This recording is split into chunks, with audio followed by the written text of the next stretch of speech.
Якутский омбудсмен Сардана Гурьева проведет проверку в Якутугле. Такое решение было принято после сообщения о голодовке, которую объявил один из работников предприятия.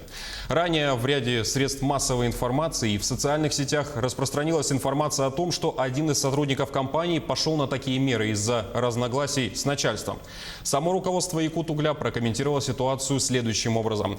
Сотрудник хотел получить компенсацию за переезд в другой город, но согласно внутреннему регламенту организации, такие расходы возмещаются по факту, то есть после предоставления билетов, договора аренды и транспортных накладных. Работник этих документов не предоставил, из-за чего и произошли разногласия, а как следствие объявление голодовки. Омбудсмен Сардана Гурьева проверит эту информацию уже скоро. Сейчас она находится в районе и по завершению цели рабочего визита отправится на предприятие. Планируем также сейчас проверку на предприятии.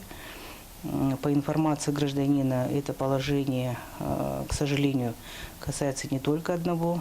Мы планируем еще встретиться с одним гражданином, который считает, что есть факты нарушения трудовых прав. И мной инициировано обращение в адрес прокуратуры Нерюнгринского района.